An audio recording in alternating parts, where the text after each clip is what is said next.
Hello guys, आपका मेरे channel smart study में स्वागत है। आज हम शिक्षा निदेशालय की तरफ से दी जाने वाली कार्यपत्रक नंबर 28 करेंगे, जो कि क्लास 8th की है और विषय है विज्ञान। ये वर्कशीट 2 नवंबर 2021 की है। तो आइए शुरू करते हैं आज की वर्कशीट शुरू करने से पहले प्लीज़ मेरे चैनल को सब्सक्राइब कर दीजिए। तो आइए देखते हैं आज की वर्कशीट। प्रकाश, परावर्तन के प्रकार। पिंकी की माँ बाजार से एक नई स्टील की प्लेट लेकर आई। पिंकी ने देखा कि नई प्लेट में उसका चेहरा साफ साफ दिखाई दे रहा था, परंतु रसोई में गई और पुरानी थाली में चेहरा देखने लगी। नई प्लेट में तो चेहरा साफ दिखाई दे रहा था, लेकिन पुरानी प्लेट में यह धुंधला सा दिखाई दे रहा था। अगले दिन स्कूल में उसने अपने शिक्षक से पूछा कि उसका चेहरा पुरानी प्लेट में धुंधला क्यों दिखाई दे रहा था। शिक्षक ने कहा, चलो इसी विभिन्न सतहों के साथ करके देखते हैं, विभिन्न सतहों के परावर्तन को देखें। तो देखो क्या कहा जा रहा है कि पिंकी अपनी मम्मी के साथ मार्केट गई और उसने एकदम नई प्लेट देखी। जब नई प्लेट में उसने अपना चेहरा देखा तो एकदम साफ दिखाई दे रहा था, लेकिन जब वो घर आई, उसने दूसरी पुरानी प्लेट थी घर की, उसमें अपना चेहरा देखा तो वहां उसे धुंधला दिखाई दे रहा था। तो जो आज की वर्कशीट है वो हमारी इसी से रिलेटेड है, परावर्तन से रिलेटेड है कि जब भी कोई वस्तु नई चिकनी होती है तो उसमें जो उसका प्रतिबिंब होता है वो बहुत साफ और क्लियर बनता है, लेकिन जो वस्तु पुरानी है, जो साफ नहीं है, जैसे कि धुंधली, यहाँ पे कहा था कि पुरानी थाली, उसमें क्या हो जाता है, परावर्तन क्लियर नहीं हो पाता। तो आज हम इसी का रीजन समझेंगे और इसी वर्कशीट को समझेंगे। तो देखिए यहाँ पे कुछ सतह दी गई है और वहां पे प्रतिबिंब दिया गया है कि साफ दिखाई देगा धुंधला या फिर वहां पे बिल्कुल नहीं दिखेगा। तो नई प्लेट में, बेटा नई प्लेट में कैसा होगा बताओ कि नई प्लेट में हमें जो प्रतिबिंब है वो कैसा दिखाई देगा। नई प्लेट में हमें प्रतिबिंब कैसा दिखाई देगा, एकदम साफ। ठीक है, नेक्स्ट देखिए क्या, लकड़ी की टेबल। लकड़ी की टेबल में बेटा देखो कैसा दिखाई देगा। लकड़ी की टेबल में जो प्रतिबिंब है वो साफ नहीं दिखेगा। क्या होगा, प्रतिबिंब साफ नहीं दिखेगा। दर्पण में प्रतिबिंब कैसा होगा, मिरर में कैसा प्रतिबिंब दिखाई देता है आपको, एकदम साफ क्लीन, जैसे आपको एग्जैक्ट वैसे का वैसा दिखाई देता है। पानी से भरी बाल्टी, देखो पानी से भरी बाल्टी में भी क्या हो सकता है, प्रतिबिंब आपको साफ भी दिखाई दे सकता है, और कई बार क्या होता है अगर पानी थोड़ा क्लियर नहीं है तो वो धुंधला भी हो सकता है। तो हमें क्या दिखाई देता है, धुंधला और साफ, हम दोनों ही लिख सकते हैं कि जो पानी की भरी बाल्टी है उसमें एक्चुअली हमें साफ ही प्रतिबिंब दिखाई देता है। ठीक है, दीवार, अगर दीवार में आप देखोगे तो क्या आपको प्रतिबिंब दिखाई देगा, तो इसमें आ जाएगा कि नहीं, दीवार में हमें अपना प्रतिबिंब जो है वो नहीं दिखाई देगा। चिकनी टाइल्स, टाइल्स पे कैसा दिखाई देगा बेटा, धुंधला। टाइल्स पे कैसा दिखाई देगा, धुंधला आपको प्रतिबिंब दिखाई देगा। तो ये रीजन समझेंगे हम आज की। नई प्लेट में साफ दिखाई दे रहा है, पानी में भी साफ दिखाई दे रहा है, दर्पण में भी साफ दिखाई दे रहा है, लेकिन दीवार पर हमें हमारा प्रतिबिंब क्यों नजर नहीं आ रहा। तो आज की वर्कशीट में हम यही समझेंगे। तो आइए देखते हैं, ये सब होता है परावर्तन के कारण। बेटा ये क्यों होता है, परावर्तन के कारण। आइए परावर्तन के प्रकार को जानने के लिए एक गतिविधि करते हैं। ऊपर दी गई तालिकाओं में कि स्तरों में अपनी छवि का निरीक्षण कर तालिका को पूरा करें। तो हम ये तालिका को पूरा कर चुके हैं, इसे अब हम करते हैं आगे की वर्कशीट। देखिए परावर्तन दो प्रकार का होता है। बेटा हमने पिछली वर्कशीट में पढ़ा था कि परावर्तन क्या होता है, तो क्या आपको याद है परावर्तन क्या होता है बेटा। तो एक बार हल्का सा रिवाइज करवाती हूँ। हमने देखा था जब कोई प्रकाश की किरण किसी वस्तु पर, किसी दर्पण पर गिरती है तो क्या होता है, गिरती है, गिरकर टकराकर क्या करती है, वापस विपरीत दिशा में जाती है। इसको हमने कहा था आपतित किरण, इसको कहा था परावर्तित किरण, और यहाँ पे हमने अभिलंब खींचा था। तो कोई भी प्रकाश की जो किरण है जब किस सतह पर गिरती है, दर्पण पर गिरती है, तो वो परावर्तित होती है, विपरीत दिशा में जाती है। इसे हमने क्या कहा था, परावर्तन। अब देखते हैं आगे। तो परावर्तन दो प्रकार का होता है, जो किरण आ रही है ये दो प्रकार की होती है। देखो क्या है, एक नियमित परावर्तन और अनियमित या विसरित परावर्तन। जब सभी समानांतर किरणें किसी चिकनी सतह से परावर्तित होने के पश्चात समांतर होती है तो ऐसे परावर्तन को हम नियमित परावर्तन कहते हैं। जैसे कि नई प्लेट स्टील में नियमित परावर्तन होता है जिससे कि चेहरा साफ दिखाई देता है। देखो मान लो कि ये सतह है, ये चिकनी सतह है, यहाँ से परावर्तन हुई, यहाँ से क्या हुई, ये प्रकाश की किरणें गिरी, और जैसे ये प्रकाश की किरणें गिर रही है उसी वे में, जैसे देखो उसी वे में क्या हो रही है, परावर्तित हो रही है। जब इस तरह से परावर्तित होते हैं ये हो जाएगी आपतित किरण। आपतित समानांतर किरण, देखो एक के साथ समानांतर है ना ये सारी किरणें, तो आपतित समानांतर किरण, और ये परावर्तित भी समानांतर किरण। जो परावर्तित है वो भी क्या है, एकदम वैसे ही समानांतर है। यहाँ हम इस डायग्राम से भी समझते हैं। देखो यहाँ पे क्या दिया गया है, जो सतह है वो क्या है, चिकनी है। जैसे कि प्लेट क्या थी, चिकनी थी, दर्पण क्या है, चिकना है। जब इन पे कोई प्रकाश की किरण गिरती है, जैसे कि देखो एक किरण नहीं गिरती ना, प्रकाश की तो पूरी किरणें गिरती हैं। जब प्रकाश की किरणें गिरती है तो उसी डायरेक्शन में क्या होती है, परावर्तित हो जाती है। जब इस तरह से कोई किरणें परावर्तित होती है तो उस परावर्तन को हम नियमित परावर्तन कहते हैं। देखो एक बार फिर रीड करते हैं। जब सभी समानांतर किरणें किसी चिकनी सतह पर परावर्तित होने के पश्चात समांतर होती है, यहाँ से देखो समांतर गिर रही है और परावर्तित होने के बाद भी क्या है, समांतर है, उसी वे में जा रही है, परावर्तित होने के बाद भी क्या है, समांतर है। तो ऐसे परावर्तन को हम नियमित परावर्तन कहते हैं। और इसकी वजह से क्या होगा, जब एकदम नियमित परावर्तन होगा तो जो वस्तु है, जो हम प्रतिबिंब जिसका देखना है, वो हमें एकदम क्लियर दिखेगा।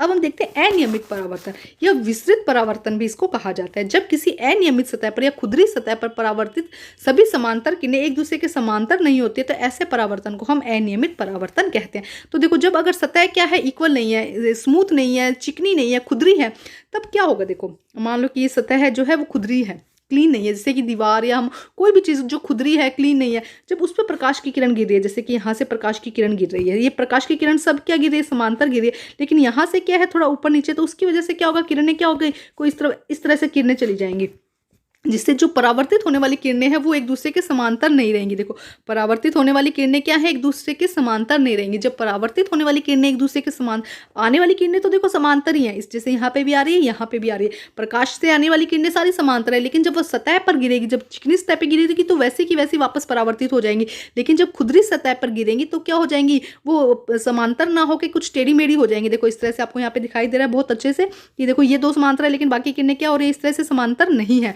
जब किसी अनियमित सतह या खुरदरी सतह से परावर्तित सभी समांतर किरणें एक दूसरे के समांतर नहीं होती है, तो ऐसे परावर्तन को हम अनियमित परावर्तन कहते हैं। तो ऐसे परावर्तन को हम क्या कहते हैं बेटा, अनियमित परावर्तन। पुरानी स्टील की प्लेट में विस्तृत या अनियमित परावर्तन होता है। पुरानी जो प्लेट होती है, क्योंकि वो यूज हो चुकी है, तो उसकी सतह चिकनी नहीं रहती है, क्या हो जाती है, खुरदरी हो जाती है। जब खुरदरी हो जाती है तो उसकी वजह से उसमें कौन सा परावर्तन होता है, विस्तृत परावर्तन या अनियमित परावर्तन। अतः परावर्तन के नियम का सफलतापूर्वक पालन किया जाता है। तो इसीलिए जो चेहरा था वो साफ नहीं दिखाई देता। इस परावर्तन में परावर्तन के नियमों का सफलतापूर्वक पालन किया जाता है। परावर्तक के अनियमितताओं के कारण किरणें समांतर होती है, यही कारण है कि चेहरा स्पष्ट रूप से दिखाई नहीं देता है। परावर्तक के अनियमितता के कारण, देखो क्या लिखा है, समझते हैं। परावर्तक के अनियमितताओं के कारण किरणें समांतर नहीं होती, क्योंकि देखो ये परावर्तक जो यहाँ पे ये सतह है, ये क्या है, एकदम नियमित नहीं है। उसकी वजह से क्या होगा, जो किरणें हैं गिर तो समांतर रही है। परावर्तन में परावर्तन के नियमों का सफलतापूर्ण पालन किया जाता है, मतलब कि जो आपतित किरणें हैं वो तो सब समांतर है, लेकिन जब यहाँ पे सतह जो मिली है वो क्या है, पर वो चिकनी नहीं है, स्मूथ नहीं है, उसकी वजह से जो किरणें हैं वो क्या हो जाती है, अपनी डायरेक्शन को भूल जाती है, थोड़ी टेढ़ी मेढ़ी हो जाती है। भी इसको समझो, यहाँ पे देखो क्या लिखा है, इस परावर्तन में परावर्तन के नियमों का सफलतापूर्ण पालन किया जाता है।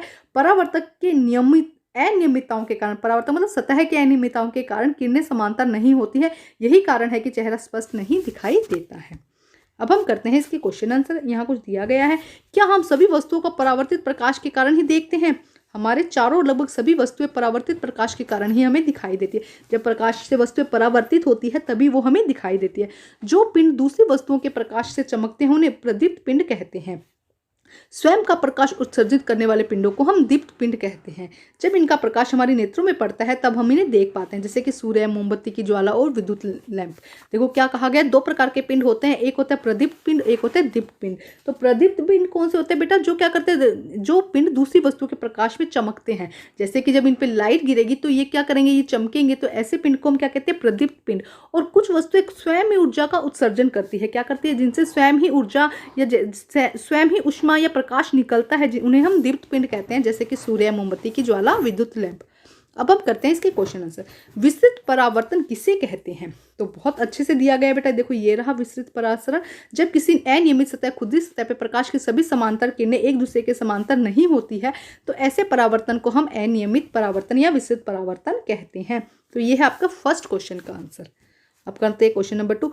पुरानी स्टील की प्लेट में अपना चेहरा देखने पर प्रतिबिंब स्पष्ट क्यों नहीं दिखाई देता? तो पुरानी स्टील की प्लेट में चेहरा देखने पे हमें प्रतिबिंब स्पष्ट नहीं दिखाई देता, क्योंकि पुरानी प्लेट में विस्तृत या अनियमित परावर्तन होता है, जिसके कारण हम अपना चेहरा स्पष्ट से नहीं देख सकते हैं। यहाँ पे हो जाएगा, ठीक है। परावर्तन की अनियमितताओं के कारण किरणें समांतर नहीं होती है, इसे चेहरा हम स्पष्ट, या इतना ही लिख दीजिए, ठीक है। आंसर नंबर 2 हो जाएगा, हम चेहरा स्पष्ट नहीं देख पाते हैं क्योंकि पुरानी प्लेट में विस्तृत या अनियमित परावर्तन होता है, और अनियमित परावर्तन के कारण हम अपना चेहरा साफ नहीं देख सकते हैं। विस्तृत व नियमित परावर्तन के बीच में अंतर स्पष्ट कीजिए। तो देखो बिल्कुल अच्छे से अंतर है बेटा। यहाँ से देखो फर्स्ट हम नियमित, आप इस तरह से लाइन लगा के लिख दीजिएगा, यहाँ पे नियमित परावर्तन, और यहाँ पे आप लिख देंगे अनियमित या विस्तृत परावर्तन। तो यहाँ से लेके यहाँ तक आप फर्स्ट ये लिख देंगे, ये हो जाएगा आपका फर्स्ट पॉइंट नियमित के अंदर। यहाँ पे यहाँ तक आपका हो जाएगा इसका फर्स्ट पॉइंट। तो ये इसका बहुत अच्छे से आंसर है, तो आप ये कर देंगे। समझ में आए? एक बार फिर समझा देते हो बेटा। नियमित परावर्तन में आप यहाँ तक लिख देंगे, ठीक है, और अनियमित में आप यहाँ तक लिख देंगे। ठीक है, तो ये हो जाएगा आपका इनका अंतर। और चाहे तो ये डायग्राम भी बना दीजिए कि बेटा बहुत अच्छे से और भी अच्छे मार्क्स आते हैं कि थोड़ा सा साइंस के अंदर अगर आप क्वेश्चन का आंसर कर रहे हो उसके साथ अगर आप डायग्राम बना देते हैं तो अगर आपको कोई 2 नंबर दे रहा है तो 3 नंबर का क्वेश्चन है, अगर 2 नंबर मिल रहे हैं तो आपको 2.5 या 3 नंबर ईजिली मिल जाते हैं। तो ये लिखने के साथ ये डायग्राम भी ज़रूर बना दीजिएगा। अब हम करते हैं क्वेश्चन नंबर 4। दीप्त पिंड किसे कहते हैं, 2 उदाहरण दीजिए। तो यहाँ पे दिया स्वयं का प्रकाश उत्सर्जित करने वाले पिंड को हम दीप्त पिंड कहते हैं। उदाहरण है सूर्य, मोमबत्ती की ज्वाला और विद्युत लैंप। तो ये हो जाएगा आपका आंसर नंबर 4। स्वयं का प्रकाश उत्सर्जित करने वाले पिंडों को हम दीप्त पिंड कहते हैं, जैसे सूर्य, मोमबत्ती की ज्वाला और विद्युत लैंप। Question number 5। नियमित परावर्तन करने वाले 2 स्तहों के नाम बताइए। तो 2 स्तहों के नाम बताइए जो क्या कर रहे हैं, नियमित परावर्तन कर रहे हैं, जिसमें हमें प्रतिबिंब साफ दिखाई दे रहा है। एक तो नई प्लेट हो गया, दर्पण हो गया, पानी भी कह सकते हैं हम। तो आपको 2 एग्जाम्पल लिखने, आप ये 2 लिख दीजिएगा। आंसर नंबर 5 में क्या आ जाएगा, एक नई प्लेट और दर्पण। ये क्या करते हैं, आपको एकदम आपको नियमित परावर्तन करते हैं, जिससे आपको जो चेहरा है या आपका जो प्रतिबिंब है वो एकदम साफ दिखाई देता है। तो बेटा आज की वर्कशीट कंप्लीट होती है। वर्कशीट कंप्लीट करके अपने टीचर से चेक कराइए और प्लीज़ मेरे चैनल को लाइक कीजिए, सब्सक्राइब कीजिए और शेयर कीजिए। Thank you students.